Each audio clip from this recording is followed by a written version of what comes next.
Hello everybody and welcome to this new episode of Conversations with Claude. So today, once again, I'm with Sasha.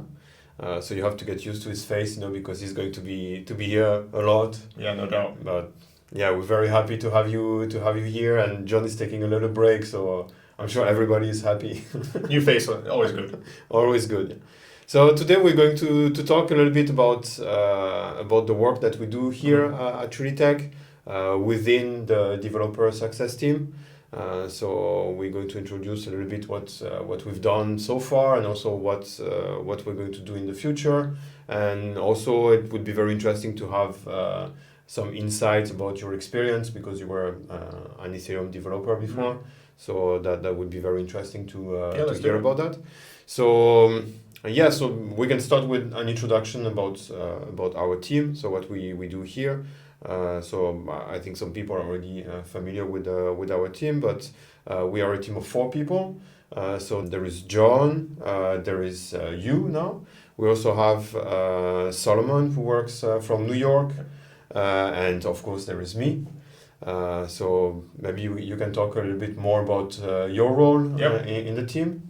Yep. So obviously I've just joined, but the idea is that I will focus a lot in the beginning on helping out with the doc work that you've started already with the documentation, and also with the content. I've been doing some content back in Ethereum space, and I'd love to do some more content so we can get some easy onboarding content, some nice videos, just to attract more and more people to the Tezos space and get them excited about Tezos, rightfully so. Okay. And now the test question: what's John's role in the team? He is head of developer success. Okay, good. He is almighty developer success. Yeah. Okay, and then there's also me. Yes. Working. So actually I'm going to do the same job like yours, or working on documentation. I also have some allocated time, to make memes, of for course, Twitter. Got to post the Twitter memes. Got to get that engagement. So I have to do it. Somebody has to do it. So Solomon is mostly focused on writing documentation and improving the documentation. He's been doing it for quite a while already. He was working at Nomadic Labs before, so he has very good experience with writing documentation, but also Tezos. So I think he's also running a baker, and so he's quite cool, he's a little bit in the shadow, but he's very involved in the community, and he knows what he's talking about. His technical writing is great. So really helpful, he has a great experience. Yeah, so that's the developer success team. So the team exists for a few months already, and so we did some work.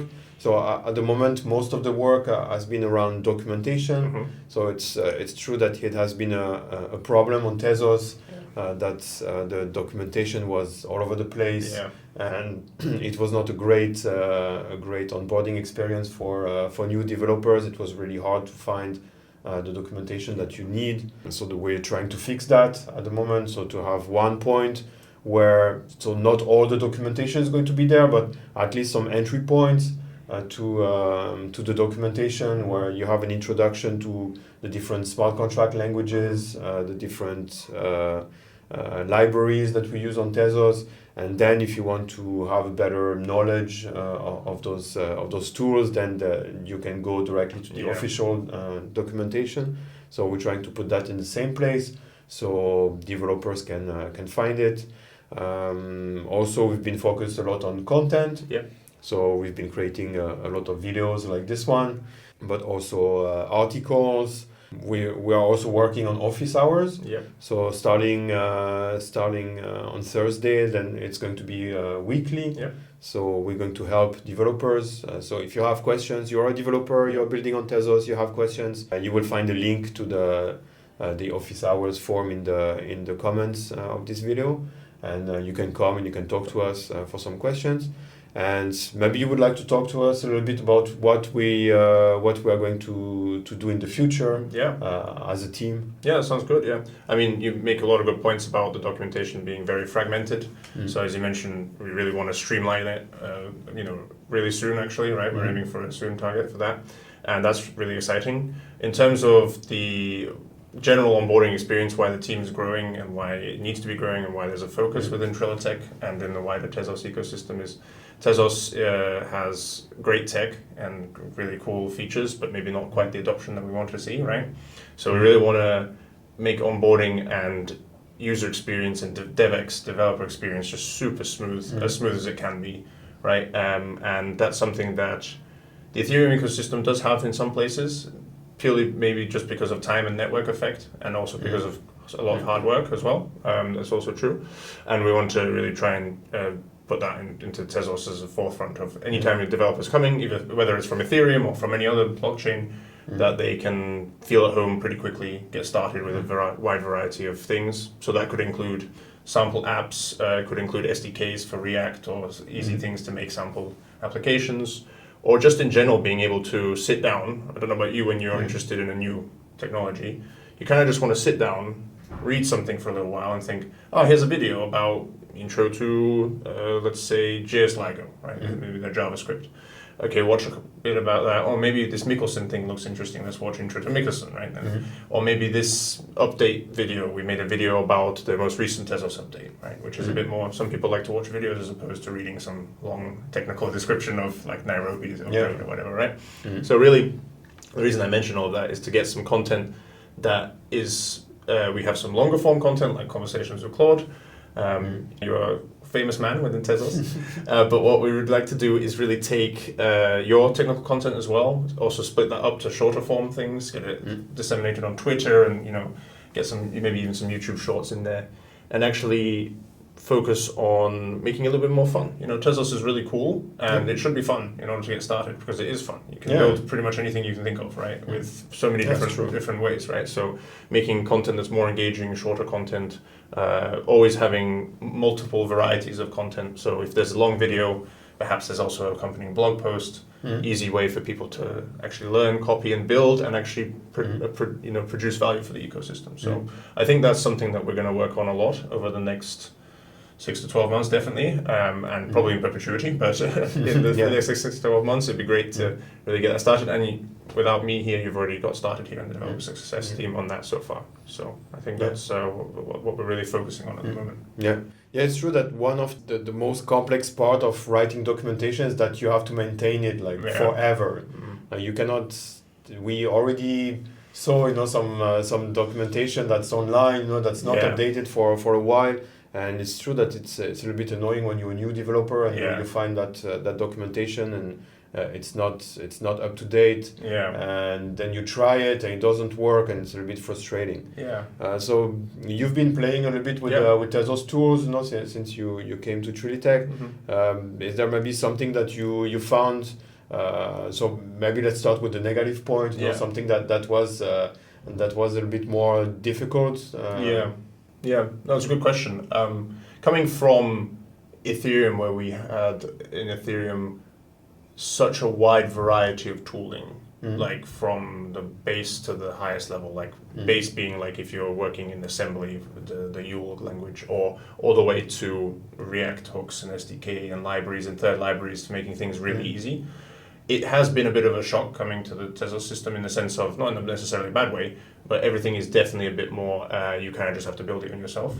There's of course great libraries. I haven't tried too much yet on with Taquito yet, for example. Haven't had the time yet. But in terms of just raw smart contracts, there's like a lot of languages, which is already a paradox of choice. It's great to have different syntaxes, but it's hard to know which one to get started with. Is this what the different pros and cons are, right? Perhaps some languages might be more vulnerable to some security issues that I might not know about, having had my contracts audited in Ethereum, right? It's a bit more straightforward when it's just one language. But that's obviously quite advanced stuff. It's more just when you get started and there's Python, SmartPy, and then there's LIGO with 2 variants and archetype and all these other ones, and it's a bit difficult to know where exactly what to do. But again, can be a very good thing as well. In terms of like tooling as well, especially, actually maybe not even tooling. I think especially we talked about the documentation. The documentation is actually excellent. Like Open Tezos and all these split offs and Tezos Ukraine and Agora Wiki and all these other ones. have wonderful and actually similar but differently written content. So they're obviously all originally planned separately and written. And I mean, for example, I've been reading Open Tezos over the past few days, so it's on my mind. But it has like a full history of blockchains. Like it gives you a very concise explanation of like the first blockchain, Bitcoin, why maybe proof of work wasn't the one for, in their opinion, why they should not use proof of work. And it was just really good. Like coming from the Ethereum ecosystem, the documentation is not that comprehensive in the sense like you get Solidity docs and the Ethereum docs, and the Ethereum docs are good, but not this well written, in my opinion. So I really enjoyed that actually, especially coming to a new blockchain, trying to understand what we do here in Tezos and why some features are the way they are, and as opposed to the Ethereum system. I think that's really actually really good, and good that we're now going to streamline them into one place. So we have, and it's really good that we have such a reserve of such high quality content to put in one place. Right? Okay. Yeah, actually, I wanted to ask you about like a positive point of the onboarding experience on Tezos, but I think you already answered. Yeah, absolutely. Like even though it's fragmented and then we are solving that issue, I really have. There's just a plethora of things to read. I guess also because there are so many different facets of Tezos in the sense like that you could. There's the proof of stake mechanism that's specific to Tezos. There's the governance and the amendment and the self-amendment, and then there's obviously the different languages and the different ways they interact and all the different tooling for all the different languages. So it just really is a lot to read if you can rabbit hole for a long time. Yeah. Okay, and maybe to continue on this subject, is there anything that you found very useful when you were developing on Ethereum that you wish would exist on Tezos? Yeah, absolutely. I think we had a discussion earlier today, right, about the tooling available for like the really high level might not be the right term, but the really high level in the sense of you want to make a sample application and you want to connect a wallet, you want to create a chain for balances and stuff like that. Taquito obviously has good libraries there, but we have what we had similar in Ethereum with Ethers and Web3.js, and those are good. But even for some beginners, they can be quite intimidating. It's difficult to completely understand. So in Ethereum, they have this another layer where it's as simple as possible. You just React hooks, maybe, for example, like use wallet or one line to import a wallet button. That would be awesome if we had that, and I think we should push for that in terms of just like getting people building. We could have a sample app where it's very easy, and then if people are interested, they can edit it, and then from there understand how Taquito works better if they're using JavaScript and so on, and go from there. I think that would be really helpful and something that we're lacking at the moment compared to the Ethereum ecosystem. Yeah, one of my favorite tools from the Ethereum ecosystem is Remix. When I was learning how to write Solidity like 4 or 5 years ago, I was using it all the time, and it's amazing. It's got really good now as well. But we do have the SmartPy IDE, which is also quite good. It's not as fully featured as Remix, but there are a lot of things in Remix that makes it really easy to write Solidity code. So that's the kind of tool that I would like to see on That's Tezos a good too. point, actually. Yeah, that's a good point. Especially would make it easier considering how many smart contract languages there are, right? SmartPy tries to give template contracts, but it's only in SmartPy, right? And that's fine if you want to do SmartPy, but it'd be great if you could go into a Remix style for Tezos and say, oh, here's the template contract for the FA2 standard in just like these ones, and then you could read it and understand it, maybe even deploy it yourself, right? Well, you definitely deploy it yourself. That'd be cool, all from the browser, definitely. And I'm sure people in the Tezos ecosystem have already thought of this. That would be something really cool to have. What about your experience with other developers on Tezos? Like, did you interact with people on Slack? Because for me, like one of the best things that I love the most when I joined the Tezos ecosystem is that when I was learning smart contract and all the tooling, that there was always a developer who was there to help me and answer questions. So how's your experience? Absolutely, It's I mean, not me, of course, because I'm next to you. That's true. Sitting next to you. That's true, and you try never to help me anyway. No, you've been a great help. Absolutely. Actually, even in my short time so far, I've already interacted with the SmartPy main maintainer and the Telegram chat. He responded to me almost instantly.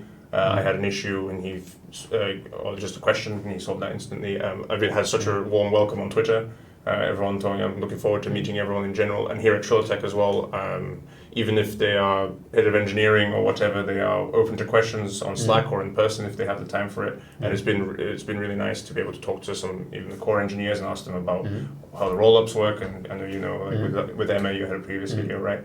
It's just really nice to talk to her and figure out how things are going in terms of the work she was doing on roll-ups or anyone else in the team. I think that's it's been really excellent and just like increases your learning speed by quite a significant amount. Yeah, that's true. Okay, well, that was a very interesting conversation. I think we covered a lot of different subjects about what the work that we're doing here at Trilitech. So stay tuned for the next episode, and we will see you again very soon. Bye-bye. Bye.